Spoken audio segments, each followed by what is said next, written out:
Hello everyone, कैसे हैं आप सब। उम्मीद करती हूँ कि आप सब बहुत अच्छे हैं और बहुत अच्छे से पढ़ाई कर रहे हैं, हमेशा की तरह, है ना। चलिए फिर इस पढ़ाई के सिलसिले को हम आगे बढ़ा देते हैं, इसी उम्मीद के साथ कि आप अच्छे से पढ़ रहे हो, चीज़ें समझ में आ रही हैं, बिल्कुल लापरवाही नहीं कर रहे हो। ठीक है, तो बच्चा लोग, मैं हूँ विजेता, आपकी बायोलॉजी टीचर, और आज हम बात करेंगे अपने अगले टॉपिक के बारे में। तो क्या है हमारा टॉपिक? बोलोगे मैम टॉपिक तो हमको दिख रहा है ना। अरे टॉपिक तो मुझे भी दिख रहा है ना, लेकिन क्या है टॉपिक? क्या आप लोग कमेंट्स में बताओगे? हाँ, जल्दी फौरन से पहले मुझे कमेंट में बताओ कि क्या दिख रहा है यहाँ पे लिखा हुआ। क्या दिख रहा है?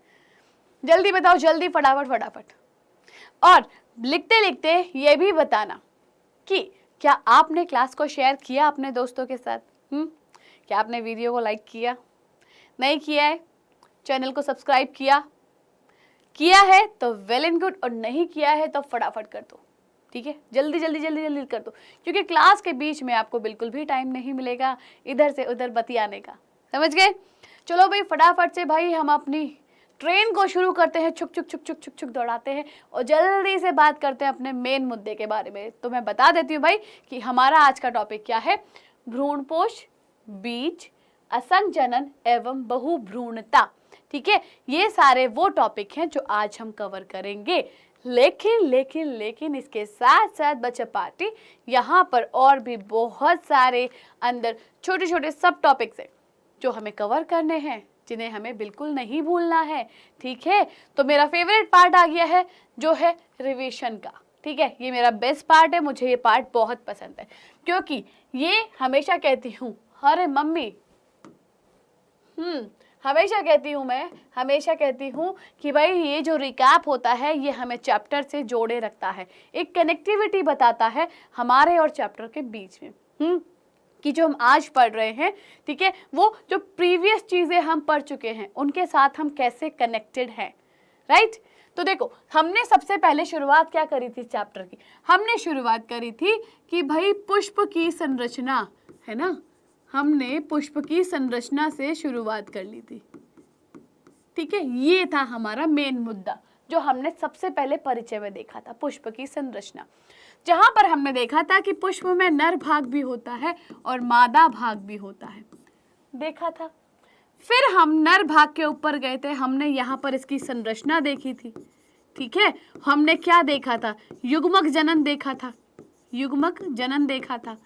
ठीक है, जिसको हमने क्या कहा था? लघु बीजाणु था, लघु बीजाणु जनन। ठीक है, ये कर लिया था। मादा पे आ गए थे हम। ठीक है, यहाँ पर हमने इसकी संरचना देखी। ठीक है, संरचना के बाद यहाँ पर भी हमने युग्मक जनन देखा, है ना, जिसको हमने क्या बोला? जिसको हमने गुरु बीजाणु धानी बोला।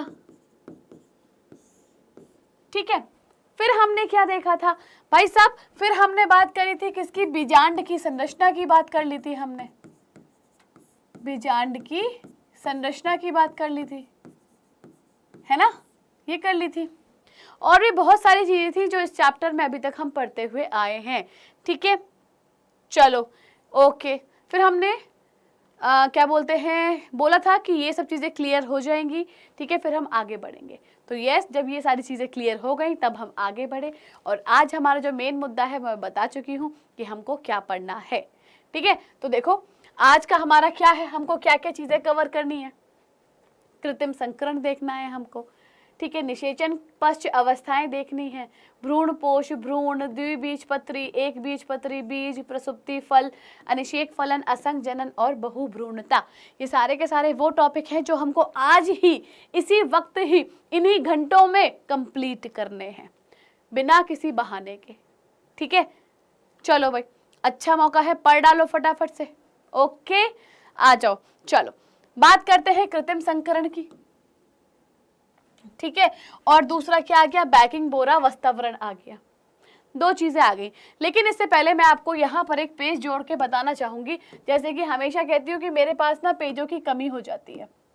ठीक है, मेरे पास ना पेजों की कमी हो जाती है क्योंकि मैं इतने सारे पेज यहाँ पर यूज कर जाती हूँ। ठीक, मैं लेकिन यहाँ पर ये बताना चाहूँगी, हमने एक टॉपिक पढ़ा था जिसका नाम था परागण, ठीक है, परागण के बारे में हमने पढ़ा था, राइट। अब इस परागण में हमने देखा था कि 2 तरीके के होते हैं।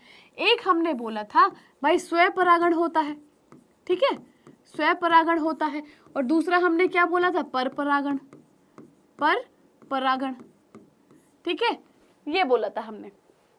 स्वयं परागण में हमने क्या देखा था कि यहाँ पर क्या होता है, यहाँ पर अपनी ही जाति में क्या हो जाता है, जो अपनी ही जाति होती है ना, उसमें क्या होता है, हाँ, उसी में क्या हो जाता है भाई, परागण की क्रिया हो जाती है, ठीक है, परागण क्रिया उसी में होती है, ठीक है, उसी में हो जाता है, यानी पॉलिनेशन हो जाता है, ठीक। ये हमने स्वयं परागण में देखा था।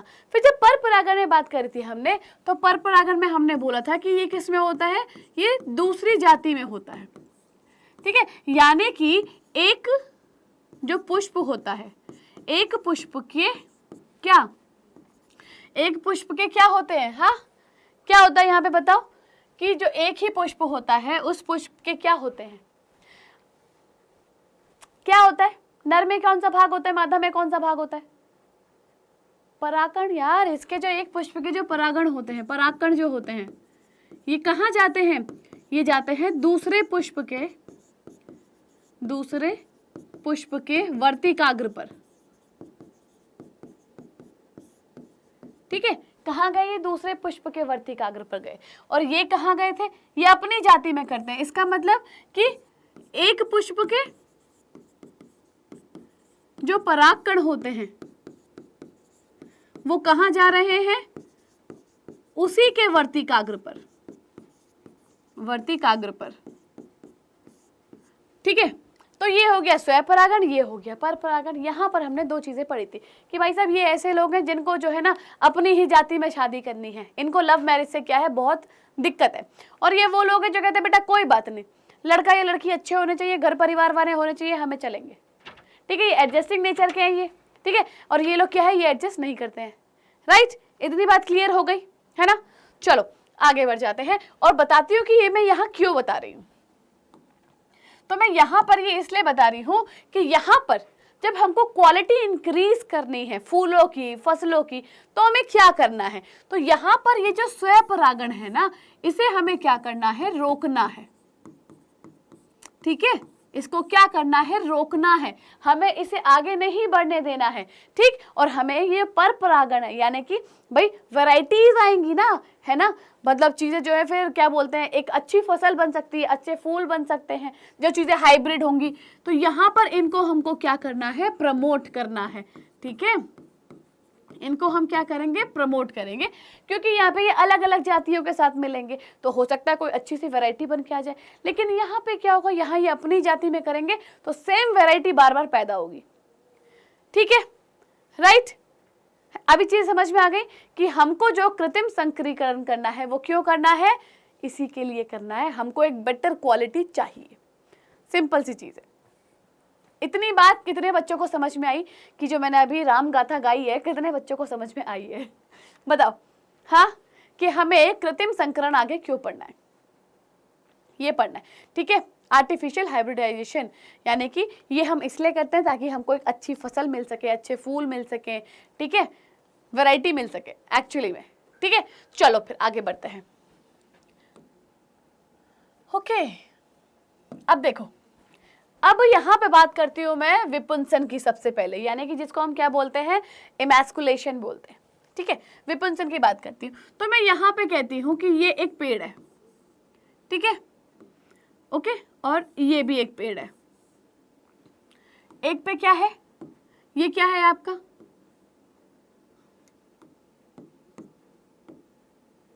ये क्या हो गया आपका, नर भाग आ गया, ठीक है, और ये क्या आ जाएगा यहाँ पर आपका, ये आ गया आपका मादा भाग, और हो सकता है इसी पे यहाँ पर नर भाग भी हो, ठीक है। ये 2 पेड़ है, ये द्विलिंगी है, इस पे नर और मादा दोनों है, वो एक लिंगी है, इस पे सिर्फ एक ही है, ठीक है, वो कौन सा है, नर। अब यहाँ पे क्या हो रहा है, हमने कहा कि स्वयं परागण को हमें रोकना है, ठीक है, हमें स्वयं परागण रोकना है, तो हम क्या करेंगे,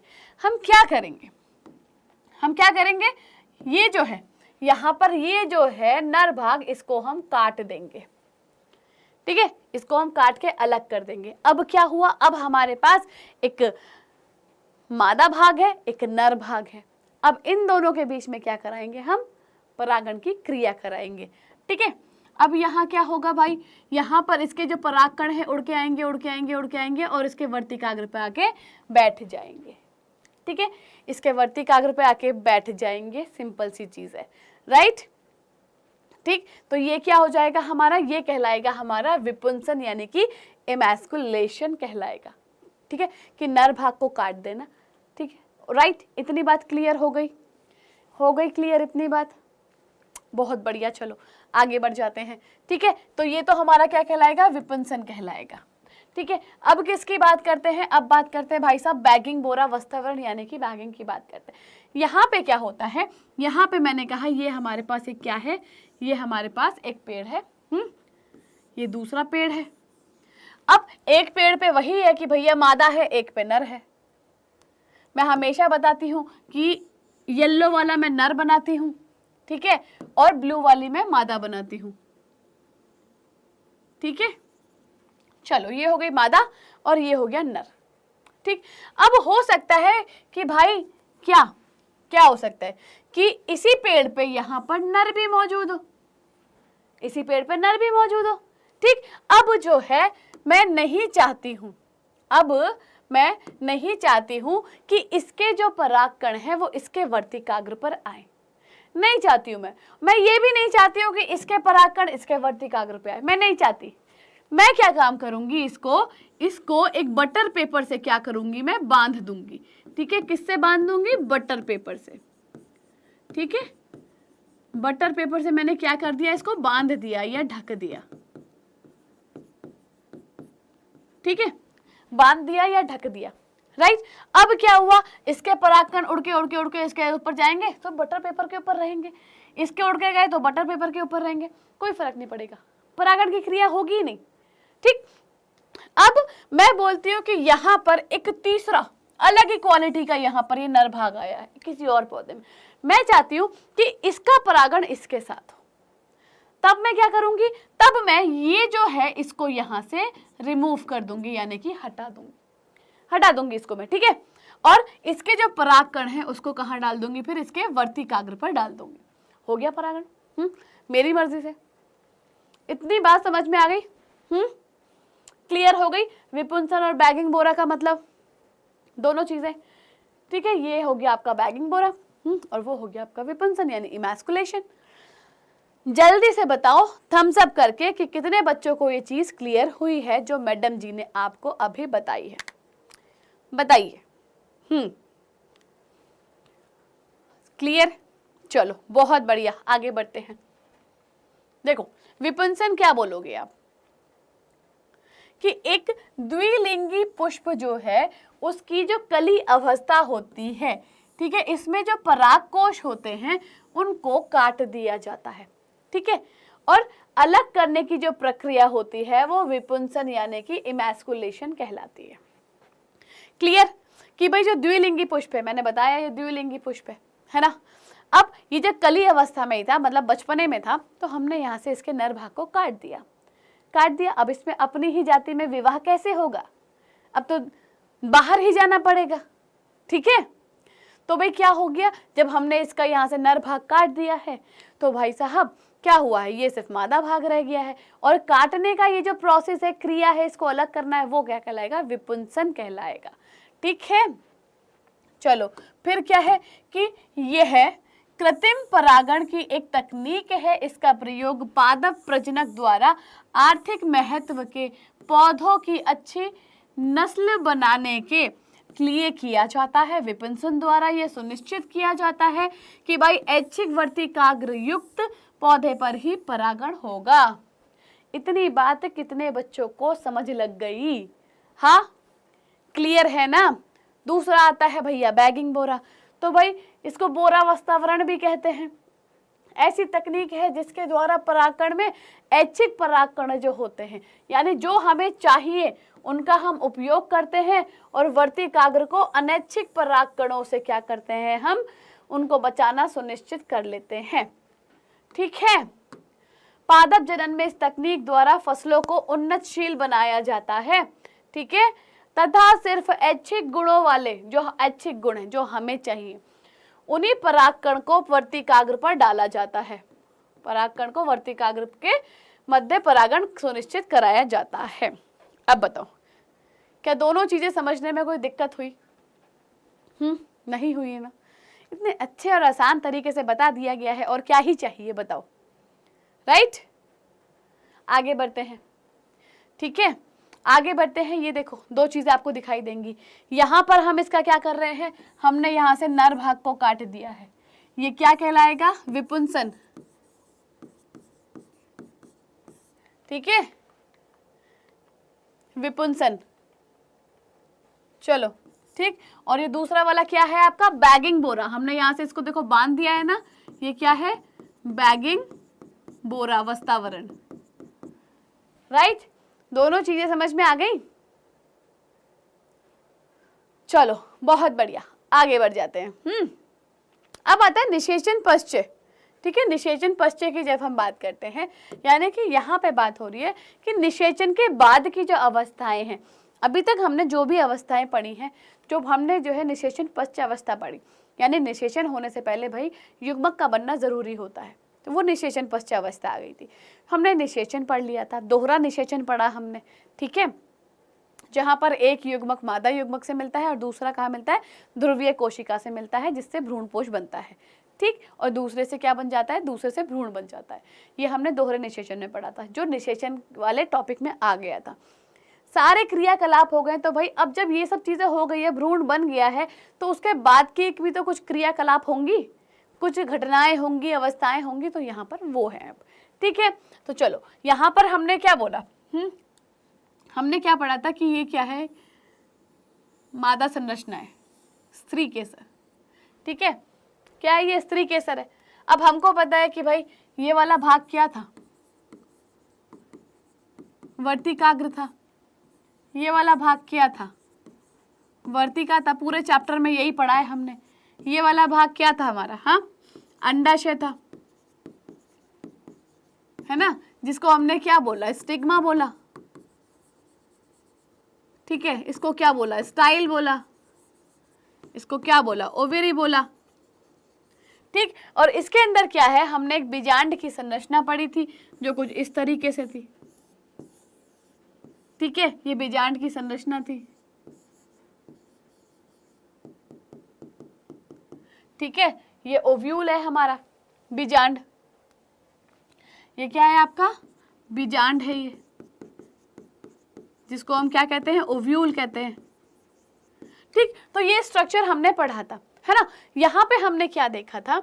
यहाँ पे हम बात कर रहे हैं कि यहाँ पर क्या है? हाँ, क्या है यहाँ पर? बताओ, क्या बात कर रहे हैं हम यहाँ पे? निषेचन के बाद की अवस्था। यहाँ तक हमने देखा था कि भ्रूण बन गया था, कि हमने देखा था कि यहाँ पर क्या हुआ था कि एक नर युग्मक तो इसके साथ मिल गया था और एक नर युग्मक इसके साथ मिल गया था, दोनों के साथ एक एक मिल गए थे। तो हमने क्या लिखा? हमने लिखा कि नंबर एक नर युग्मक प्लस अंड कोशिका, ठीक है। ये क्या है? एन है, ये क्या है? एन है। दोनों का ये मिले, क्या हुआ? युग्मनज बना, है ना। ये युग्मनज क्या था? 2n था। ये युग्मनज आगे चल के किस में बदलता है? भ्रूण में बदलता है, ठीक। एक चीज तो हमने ये पढ़ी थी। दूसरी चीज क्या पढ़ी हमने? कि भाई एक नर युग्मक, ये क्या था? n था, प्लस ध्रुवीय कोशिका, ध्रुवीय कोशिका के पास 2n था, क्योंकि दो उसके पास केंद्रक थे। इन दोनों का मिला, इन दोनों से क्या हुआ? 3n बना, ठीक है। यानी कि जिसको हम क्या कहते हैं? प्राथमिक भ्रूणपोष, ठीक है, प्राथमिक भ्रूणपोष। ये क्या होता है? पोषण से भरपूर होता है। ये क्या होता है? पोषण से भरपूर,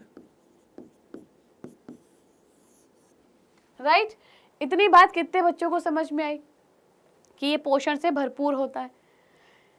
दो चीजें हो गई, ये हमने अभी तक पढ़ा था, ठीक है, राइट। निषेचन पश्च अवस्था क्या है? निषेचन पश्च अवस्था ये है कि भाई साहब यहाँ पर ये भ्रूण बन गया है और ये भ्रूण पोष बना है। ये कब हुआ है? जब निषेचन हुआ है, पहले नहीं। जब निषेचन हो गया है उसके बाद भ्रूण बना है, उसके बाद ये अपना भ्रूण पोष बना है।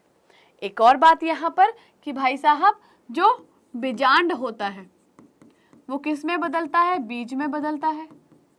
और जो अंडाशय होता है वो किस में बदलता है? फल में। ये दो चीजें याद रखना, पूछ ली जाती हैं कि बीजांड किस में बदलता है और अंडाशय किस में बदलता है।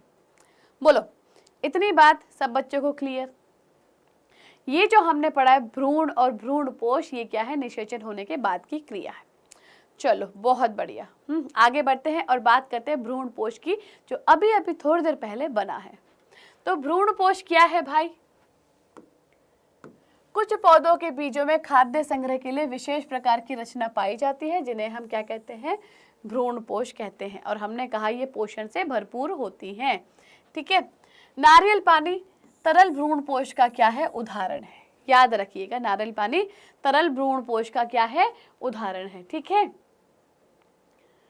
यहाँ पे एक छोटा सा पेज हम फिर से बढ़ाएंगे और आपको समझाएंगे। आ जाओ, ठीक है, कैसे होता है। तो देखो, हमने बोला कि जो भ्रूण पोष है वो क्या है? हाँ, जो भ्रूण पोष है वो क्या है? हाँ, ये है आपका पोषण से भरपूर,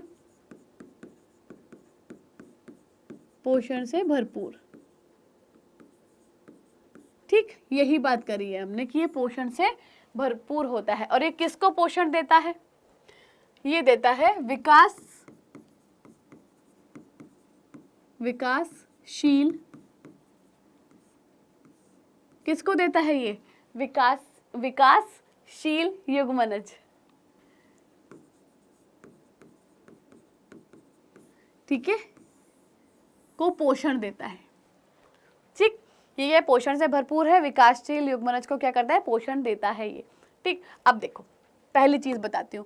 हमें पता था कि एक संरचना थी जो हमने पढ़ी थी अभी भी इस तरीके से, है ना। ये संरचना आपने पढ़ी थी जहां पर हमने त्रिकेंद्रक देखा था, ठीक है। ये जो भ्रूण पोष है यही तो है ना त्रिकेंद्रक, है ना। 3 केंद्रक है इसमें, ठीक है। अब यहाँ जो है, यहाँ पर जब विभाजन हो रहा है, यहाँ जब विभाजन हो रहा है कहाँ पर?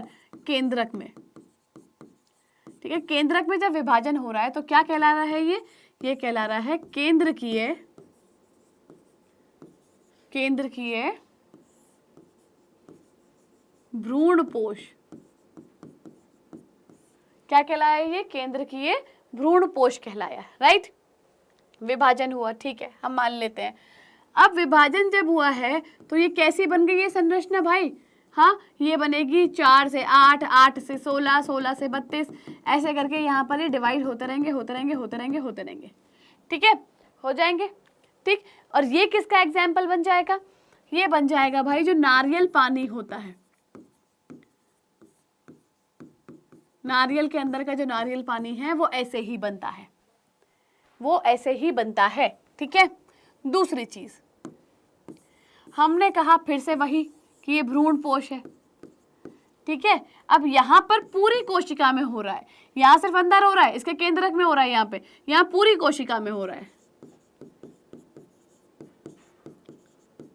पूरी कोशिका में विभाजन हो रहा है, ठीक है। पूरी कोशिका में विभाजन हो रहा है। अब पूरी कोशिका में विभाजन होगा तो ये कोशिका क्या बन जाएगी? सख्त बन जाएगी, एकदम हार्ड बन जाएगी, ऐसे दिखाई देगी ये,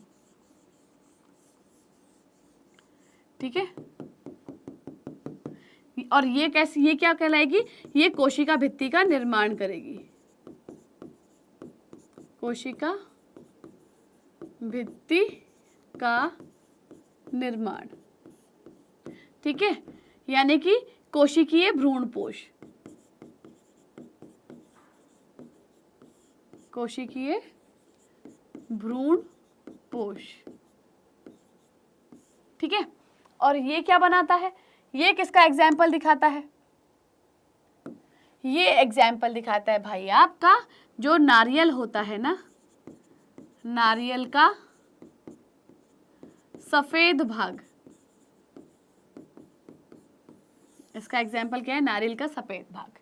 बताओ, समझ में आ गया सब बच्चों को, है ना? कितना आसान है, देखो भ्रूण पोष के बारे में जान लिया कि भाई इससे क्या काम हो रहा है, आ गई ना समझ में? चलो बहुत बढ़िया, आगे बढ़ते हैं। अब बात करते हैं भ्रूण की, ठीक है।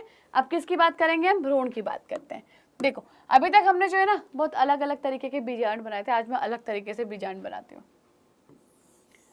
ऐसे करके बनाया हमने, ऐसे करके, ऐसे करके, ऐसे करके और ऐसे करके, ठीक है। ये बीजांड बना दिया। ऐसा लग रहा है कि ये ऐसे करके हम बॉल कैच, हाँ बॉल कैच कर रहे हैं, हाँ हाँ ऐसा लग, पर ये है नहीं एक्चुअल में। हमने क्या पढ़ा था भाई, 3 इस तरीके से, एक ऐसे और 3 ऐसे, ठीक है, हमने पढ़ी थी। अब सहायक कोशिका कौन सी है, यहाँ पहुंच गई है। ये क्या है आपकी सहायक कोशिका, ठीक है। ये क्या है आपकी अंड कोशिका,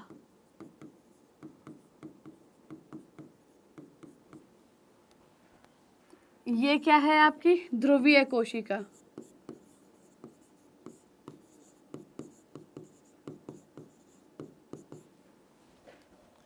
और ये तीनों कौन सी है आपकी प्रतिमुख या फिर प्रतिवैसांत कोशिका, ठीक है। हाँ इतनी बात सब बच्चों को समझ में आई।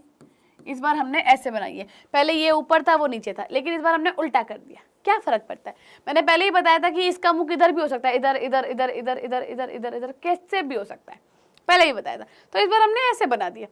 अब यहाँ पर क्या हो रहा है, यहाँ पर क्या हो रहा है भाई, ये जो सहायक कोशिका है, ठीक, इनके बीच में अंड कोशिका है।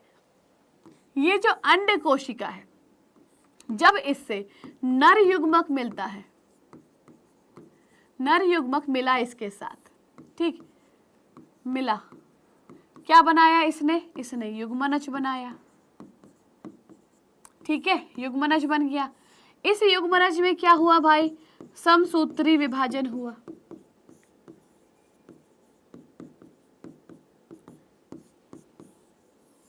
इस युग्मनज में क्या हुआ, समसूत्री विभाजन हुआ, ठीक। अब जब इसमें समसूत्री विभाजन हुआ तो इसने क्या बना दिया भाई साहब, इसने भ्रूण बना दिया, जिसको हम क्या कहते हैं, एम्ब्रियो,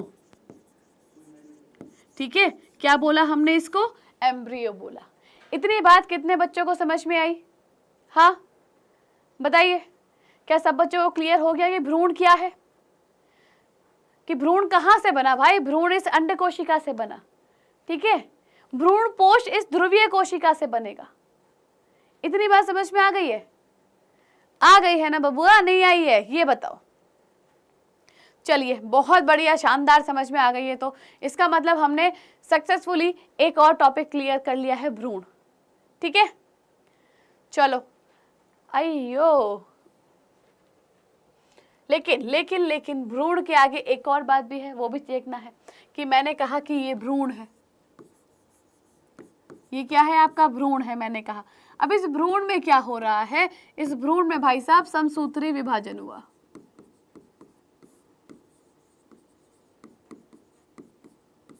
ठीक। इसमें क्या हुआ, समसूत्री विभाजन हुआ। जब यहाँ समसूत्री विभाजन हुआ तो ये कैसे बनी, ये कुछ इस तरीके का स्ट्रक्चर बना, ठीक है, ये ऐसा स्ट्रक्चर बना। अब जब ये ऐसा स्ट्रक्चर बना तो इसका नाम भी आ गया। ऊपर वाला क्या नाम है इसका, आधारी। नीचे वाले का क्या नाम है इसका, अग्रस्थ, ठीक है। समसूत्री विभाजन होने के बाद ये एक जो है 2 में डिवाइड हो गया। अब यहाँ पे क्या होगा, यहाँ पर भाई फिर से विभाजन हो जाएगा, ठीक है। जब विभाजन हो जाएगा यहाँ पर तो ये जो ऊपरी वाली है ये कैसे बनेगी, ऐसे, ठीक है, एक सीधी लाइन में आ गई है ऊपरी वाली। और जो नीचे वाला है, नीचे वाले ने क्या किया भाई, इसने गुच्छा गुच्छा बना दिया। लो जी,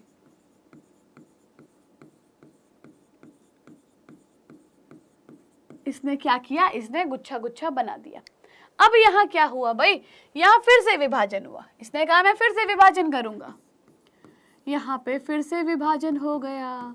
अब जब यहाँ फिर से विभाजन हुआ तो ऊपर वाला डंडा तो इसी तरह रह गया, जो ऊपर वाला डंडा है ये तो इसी तरह रह गया, लेकिन जो नीचे वाला था भाई साहब, ये निकला बहुत चालू। इसने क्या किया, अपना आकार बदल लिया। कैसा आकार, ये दिल की शेप में आ गया भाई साहब। कैसा बन गया ये, हृदयाकार। बहुत चालू निकला ये, ठीक है। इसने कैसी संरचना बनाई, हृदयाकार संरचना ऐसे बना ली। अब मैं गुचर गुचर ऐसे ही बना के दिखा दे रही क्योंकि इतने सारे बनाना, ठीक है। ऐसे स्ट्रक्चर्स ने बना लिया। वैसे लग तो खूबसूरत रहा है यार, ऐसी बात नहीं है ना। ये कौन सा स्ट्रक्चर हो गया, हृदयाकार संरचना, ठीक है। उसके बाद जब ये फिर से विभाजन करेगा, इसने फिर से विभाजन किया तो इस बार भाई इसने अपना स्ट्रक्चर बदल दिया। कैसा बना लिया पता है, बहुत चालू है। ऊपर वाला तो ऐसे ही रहेगा,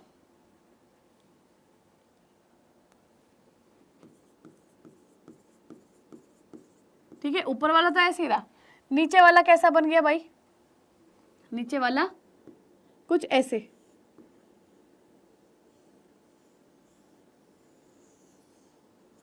ये जिसको हम क्या कहते हैं, परिपक्व भ्रूण। क्या बना, ये परिपक्व भ्रूण बन गया। अब बताओ, क्या इस स्ट्रक्चर को समझने में आपको दिक्कत हुई? ईमानदारी के साथ बताना, क्या दिक्कत हुई? नहीं हुई ना, बिल्कुल भी नहीं हुई ना भाई, होनी भी नहीं चाहिए। क्या था इसमें, हमने कहा भाई साहब ये भ्रूण जो बना हमारा, ठीक है, यहाँ पर हमको पता था भाई कि स्त्री केसर की जो बीजांड होता है, बीजांड में क्या होता है, बीजांड के अंदर क्या होता है भाई, ये सारा कार्यक्रम होता है, जिसकी वजह से क्या होता है, जो अंड कोशिका से जब नर युग्मक मिलता है तो वो युग्मनज बनाता है। वहाँ जब समसूत्री विभाजन हो जाता है तो वो भ्रूण में बदल जाता है, ठीक है। ये भ्रूण में बदला।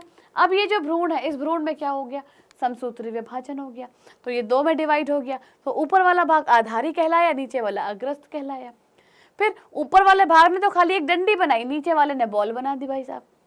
फिर विभाजन हुआ, ऊपर वाले भाग ने डंडी बनाई, नीचे वाले ने दिल का शेप ले लिया और हृदयकार संरचना कहलाई। फिर भाई साहब फिर विभाजन हुआ, ऊपर वाला तो बेचारा फिर से वैसा ही रह गया, ठीक है। नीचे वाला क्या हो गया, फिर से बदल गया और ये क्या हो गया, परिपक्व भ्रूण में बदल गया। बस इतना खेल हुआ। अब बताओ, बढ़िया ना एकदम। इससे क्या ही आसान तरीके से समझोगे आप, ये बताओ मुझे। हाँ, इससे क्या ही आसान तरीके से समझोगे, ये बोलो। चलो आओ आगे बढ़ते हैं, ठीक है। अब आता है द्विबीजपत्री भ्रूण। तो भाई एक प्ररूपी द्विबीजपत्री भ्रूण में एक भ्रूणीय अक्ष तथा दो बीजपत्र समाहित होते हैं, ठीक है। जब एक द्विबीजपत्री भ्रूण की बात करते हैं तो इसमें क्या होता है, एक द्विबीजपत्री भ्रूण में एक भ्रूणीय अक्ष होता है और दो बीजपत्र होते हैं यहाँ पर, ठीक है। बीजपत्र के स्तर के ऊपर भ्रूणीय अक्ष की प्रोटीन बीजपत्री परिक होती है जो प्रांकुर पर समाप्त हो जाती है, ठीक। बीजपत्राकार यानी कि हाइपोकॉटी में बीज पत्रों के स्तर से नीचे मूलांक सिरा यानी कि रेडिकल और रूट टिप पर समाप्त हो जाती है, ठीक है। अब ये देखो, ये आपको दिखाई देगा कि भाई साहब प्रांकुर क्या है, ये ऊपर आ जाता है, ये आपके दो बीज पत्र हो गए हैं, ये बीज पत्राधार हो गया है आपका, ये मूलांकुर हो गया है, ये मूल गोप हो गया है, ठीक है। मूल गोप क्या होता है भैया, जो मूल होती है उसके ऊपर होता है, उसको उसको बचाने के लिए, है ना, उसकी प्रोटेक्शन के लिए। तो ये जो बीज है, तो ये जो वाला भाग होता है भाई साहब, ये किस में बदल जाता है, नीचे, ज़मीन के नीचे।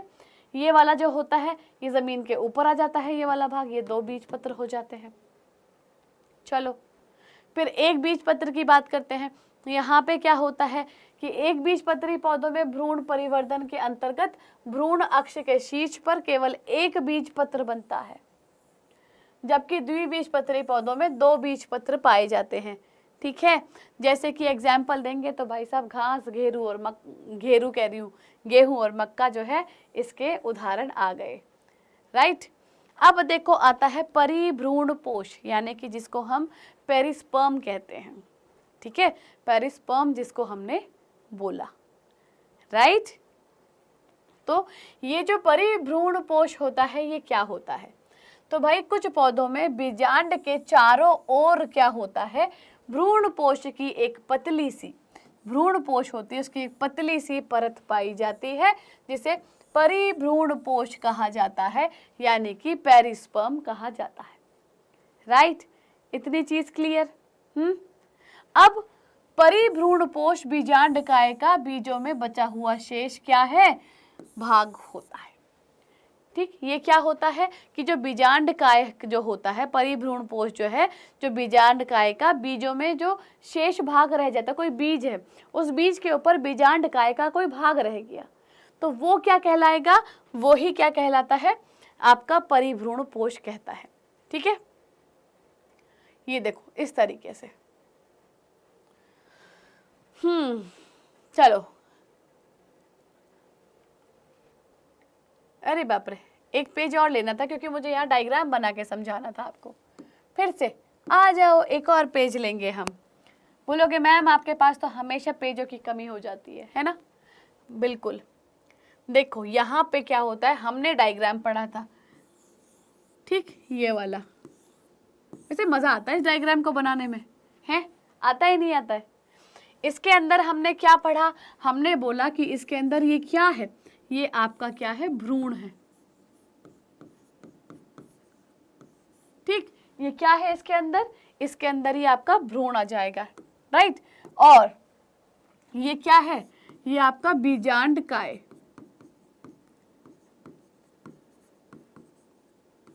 ये क्या है आपका बीजांडकाय। अब मैं कहती हूं कि ये जो भ्रूण है ना, ये भ्रूण क्या है, ये भ्रूण जब बाहर आता है,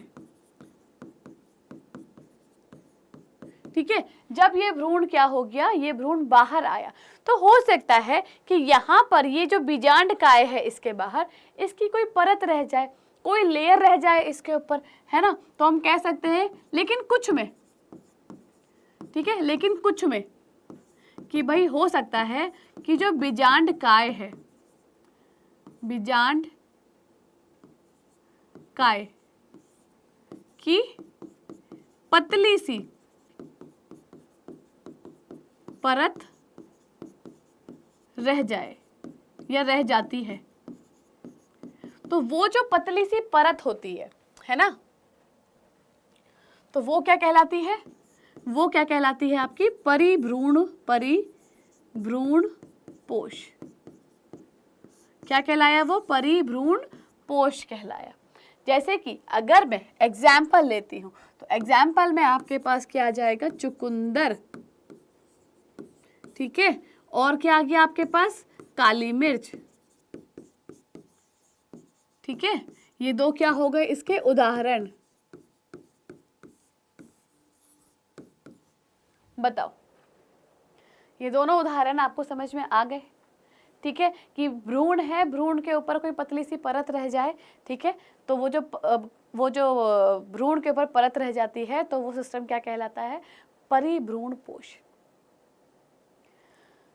ओके, बताओ अभी सब कुछ क्लियर है ना, कोई डाउट तो नहीं है ना, बिल्कुल भी। होना भी नहीं चाहिए मेरे बच्चों डाउट, बिल्कुल आपको बिल्कुल भी नहीं होना चाहिए। इतने अच्छे से प्यार से आपको समझाया जा रहा है यार, फिर डाउट की बात ही कहाँ आ जाती है।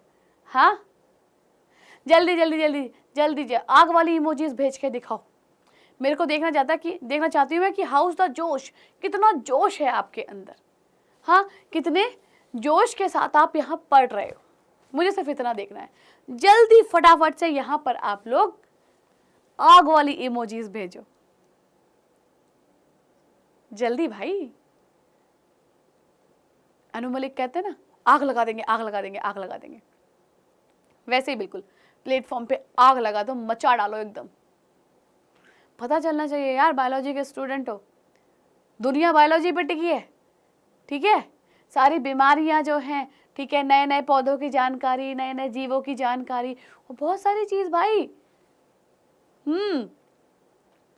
ठीक है, क्लियर हो गया है ना। चलो आगे बढ़ जाए, वेरी गुड। चलो अब बात करते हैं सीड की, यानी कि बीज।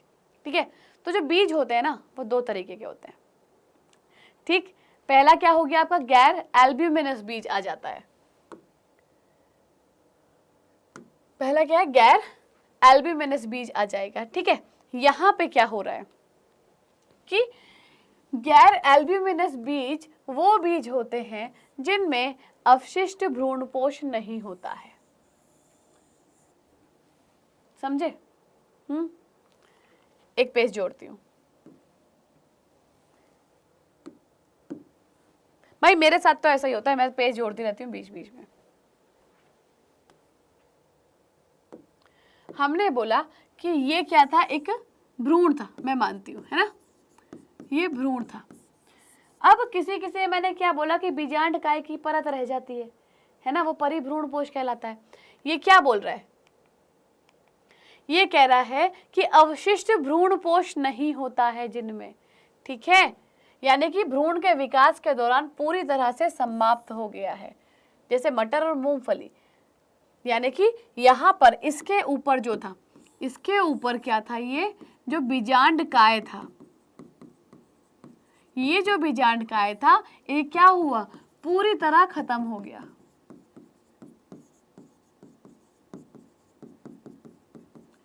कब, जब ये भ्रूण बाहर निकला,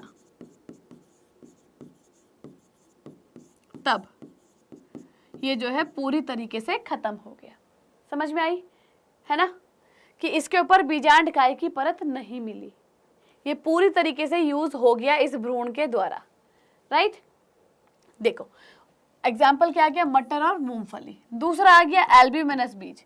ये क्या होता है, बीजों में अवशिष्ट भ्रूणपोष यहाँ पर बना रहता है ना, ये क्या है, बना रहता है, क्योंकि भ्रूण के विकास के दौरान इसका पूरी तरह से उपभोग नहीं होता है, जैसे गेहूं, अरंडी और मक्का। यहाँ क्या बोला मैंने बोला कि एक बीज है, ये लो जी, ये क्या है, भ्रूण है आपका। ठीक है, अब भ्रूण के ऊपर मुझे पता है कि बीजांड काय होता है, ये लो जी।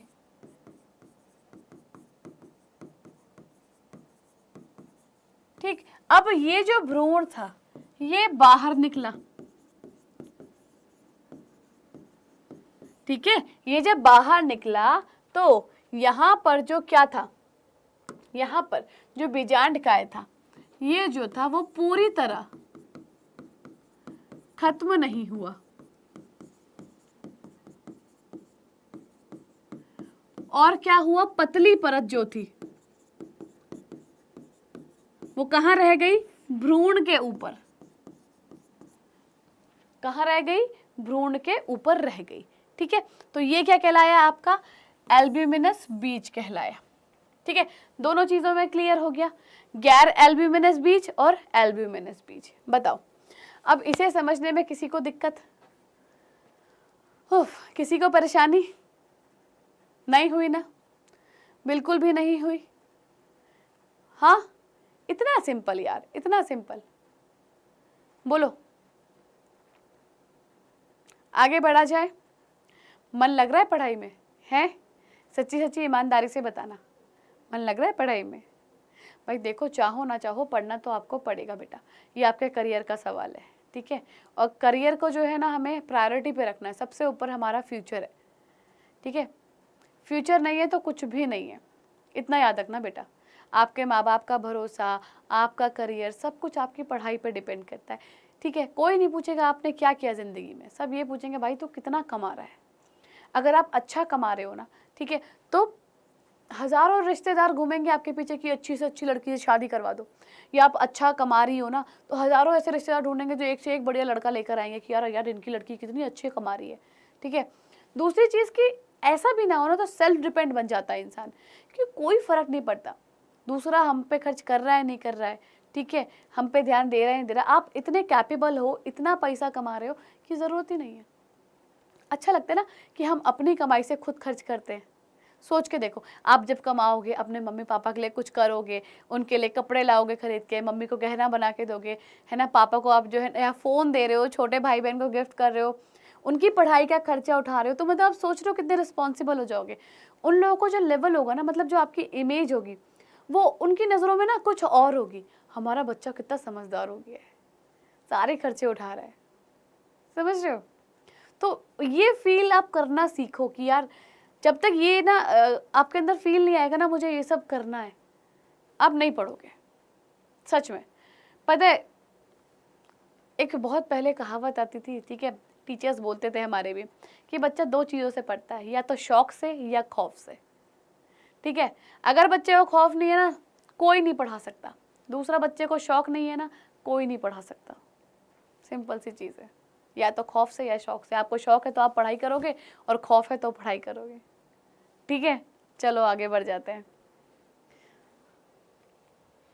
चलो अब आता है प्रसुप्ति, यानी कि जिसको हम क्या बोलते हैं, प्रसुप्ति को डोरमेंसी बोलते हैं। तो यहाँ पर क्या होता है, बीजों की शरीर की क्रियात्मक रूप से निष्क्रियता की स्थिति की अवस्था क्या कहलाती है, आपकी प्रसुप्तावस्था, यानी कि डोरमेंसी स्टेज कहलाती है। ठीक है, और यह परिघटना क्या कहला रही है, प्रसुप्ति यानी कि डोरमेंसी कहलाती है। यानी कि जो बीज होता है जब वो शारीरिक रूप से बिल्कुल क्या हो जाता है, उसकी जो क्या बोलते हैं अक्रियाशील हो जाता है, तो वो जो अवस्था होती है वो क्या कहलाती है, प्रसुप्तावस्था। और ये जो घटना घट रही है इसको हमने क्या बोला, प्रसुप्ति यानी कि डोरमेंसी बोला। ठीक है, तो यहाँ पे क्या होता है डोरमेंसी में, मैंने बोला ये एक बीज है, ये क्या है, एक बीज है। अब ये जो बीज है ये क्या है, परिपक्व अवस्था में। ठीक है, ये क्या है, परिपक्व अवस्था में यहाँ पर मौजूद है। ठीक है, यहाँ पे क्या होगा, अब ये जो बीज है ये क्या काम करेगा भाई, ये कुछ टाइम बाद जो पानी है इसके अंदर का उसको क्या करेगा, छोड़ देगा, या फिर कह सकते हैं भाई लूज कर दे। ठीक है, अब सोच के देखो, जब इसके अंदर का पानी जो है बिल्कुल गायब हो जाएगा, इसके अंदर का पानी जब गायब हो जाएगा तो क्या होगा भाई, देखा है जब पानी निकल जाता है किशमिश में से तो किशमिश एकदम ड्राई और एकदम टाइट हो जाती है, या जितने भी फ्रूट्स होते हैं वो ऐसे एकदम टाइट हो जाते हैं। अंजीर देखा है, अंजीर वो भी ऐसी हो जाता है। ठीक है, तो जब ये पानी छोड़ देगा या कह दो कि लूज कर देगा, फिर क्या होगा, फिर ये कैसा हो जाएगा, ड्राई हो जाएगा, या कह सकते हो सूखा। ठीक है, सूखा हो जाएगा। और बेटा जब ये ड्राई हो गया है ना, जब ये ड्राई हो गया तो ये क्या करेगा, इसमें जो भी उपापचय की क्रिया थी, उपापचय की जो क्रियाएं थी वो क्रियाएं क्या हो जाएंगी, वो क्रियाएं स्टॉप हो जाएंगी, यानी कि बंद हो जाएंगी। ठीक है, क्या हो गई, वो बंद हो जाएंगी। और ये जो क्रियाएं यहाँ जब बंद हो गई हैं तो वो क्या कहलाएंगी, ये क्रियाएं क्या कहलाएंगी जो ये बंद हो जाती है, ये क्रियाएं कहलाएंगी भाई पूरी तरीके से निष्क्रियता। क्या कहलाई, ये निष्क्रियता कहलाई। इतनी बात समझ में आ गई कि प्रसुप्ति यानी कि डोरमेंसी क्या है। बहुत सारे ऐसे जो होते हैं पेड़ पौधे, ठीक है, बीज होते हैं, क्या है, डोरमेंसी में चले जाते हैं। बताओ कोई समझने में दिक्कत हुई, कितना आसान तरीके से समझ गए हो कि डोरमेंसी क्या है यानी प्रसुप्ति क्या है, आ गई ना समझ में, है ना। गाना सुना है ना, बोलो बोलो, है ना। तो अब ऐसे ही मैं आपसे पूछ रही हूँ, है ना, बोलो बोलो, आ गया समझ में जो मैम ने समझाया, या नहीं आया समझ में जो मैम ने समझाया? हाँ या ना में, हाँ या ना में जवाब दो, बस ये सुनो। समझ में आया? मुझे देखना है कि कितने बच्चों को समझ में आया और कितने को नहीं आया। यस, आई वांट जल्दी फटाफट से यस और नो में जवाब दो, यस और नो में जवाब दो। ओके चलो आगे बढ़ जाते हैं इसी बात पे और बात करते हैं फल, यानी कि फल को हम क्या कहते हैं भाई? फल को हम कहते हैं fruit. Mango juicy, fresh and नहीं, हाँ fresh and juicy, mango Frooti, fresh and juicy, कुछ ऐसी कहते हैं ना, भूल गई यार।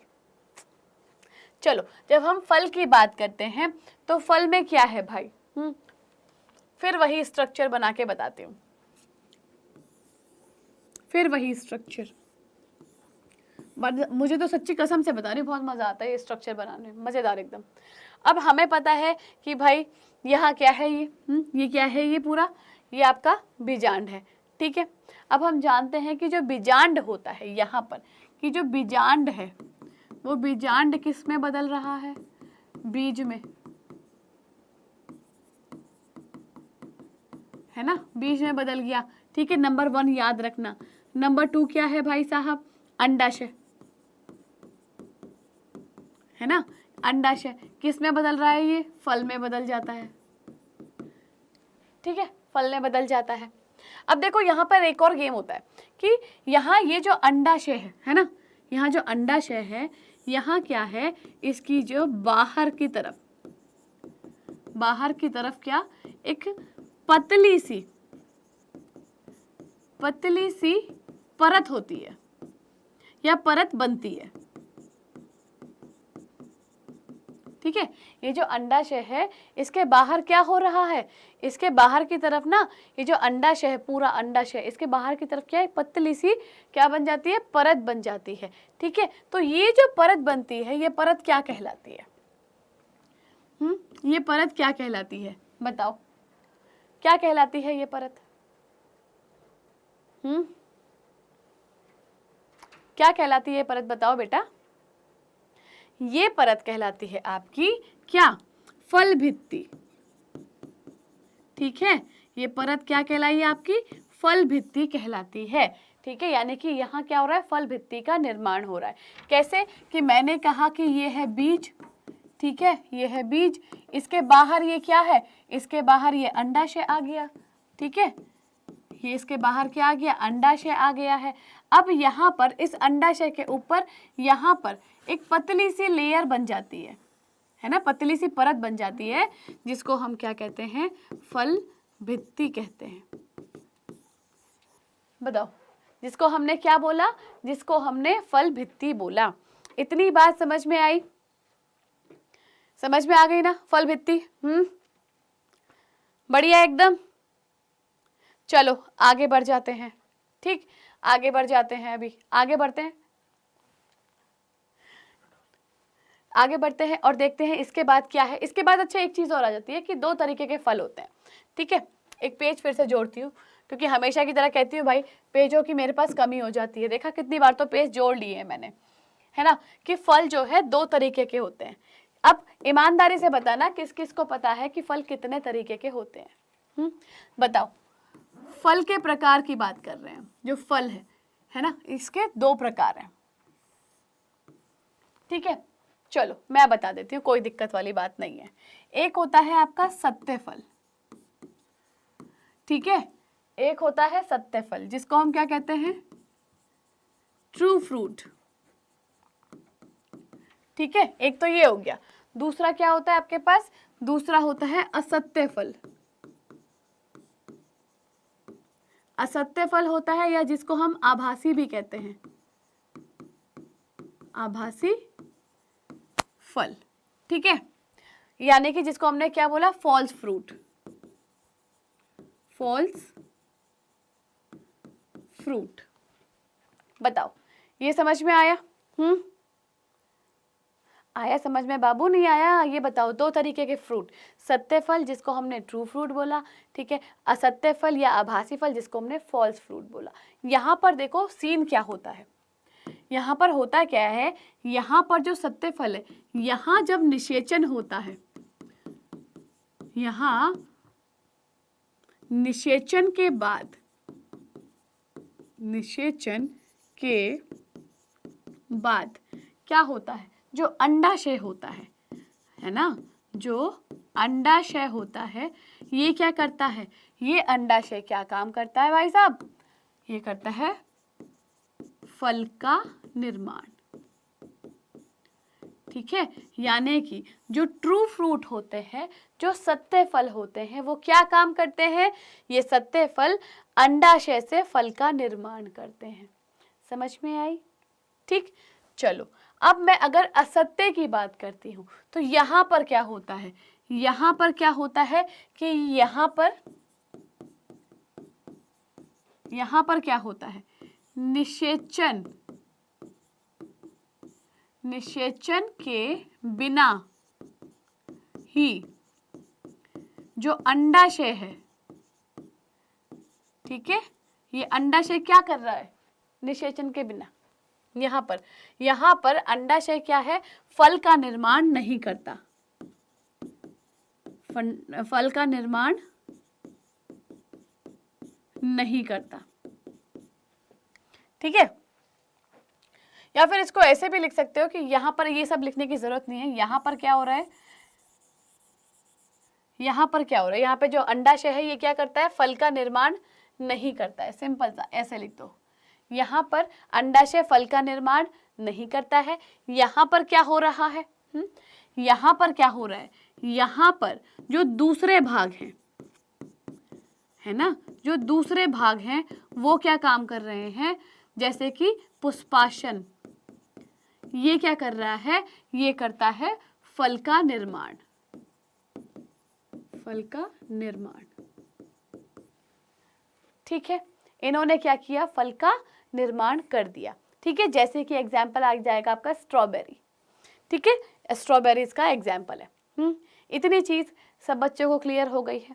ठीक है, यहाँ पर निषेचन के बाद अंडाशय से फल का निर्माण हो रहा है, और यहाँ पर क्या हो रहा है, अंडाशय से फल का निर्माण नहीं हो रहा है, यहाँ पर अंडाशय के बदले कोई दूसरा भाग, जैसे कि पुष्पासन हो गया। पुष्पासन क्या होता है, जिसके ऊपर पुष्प विराजता है, इस तरीके से।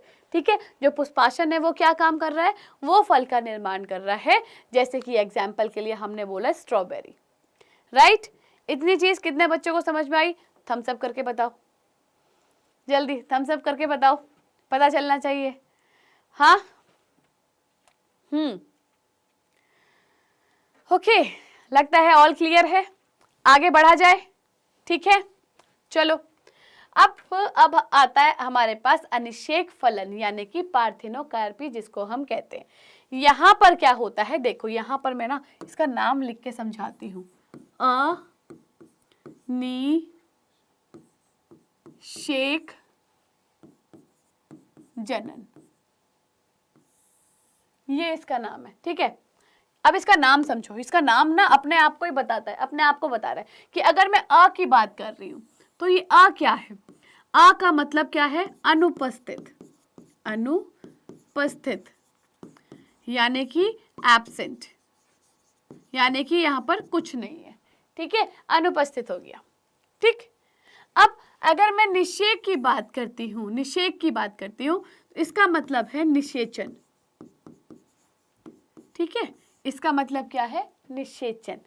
राइट, अब अगर मैं जनन की भी यहाँ पे बात कर रही हूँ, सॉरी फलन है, मैं इसको जनन लिख दिया है, फलन है, फलन, वही मैं सोचूं कि जनन कहाँ से आ गया। ठीक है, तो यहाँ पर जब इस फलन की बात हो रही है तो इसका मतलब है फल है यहाँ पर। ठीक है, इतनी बात समझ में आई। जब निषेचन की बात हो रही है तो निषेचन में यहाँ क्या होता है भाई, निषेचन के बिना क्या हो रहा है, फल बन रहा है या बनना। क्या है, निषेचन के बिना क्या है भाई, फल बनना। यहाँ पर अब देखो, यहाँ पर ये क्या बोल रहा है, अनिषेक फलन, यानी कि यहाँ पर जो फल बन रहा है वो किसके बिना है, निषेचन के बिना। सिंपल सी चीज है, आ गया जवाब आपका। ठीक है, इसका मतलब क्या है कि भाई साहब निषेचन नहीं हुआ है लेकिन फल बन गया है, ये क्या कहलाएगा, क्या कहलाएगा, ये कहलाएगा आपका अनिषेक फलन। ठीक है, यहाँ क्या है, अनिषेक फलन कहलाएगा। राइट, इतनी चीज सब बच्चों को क्लियर?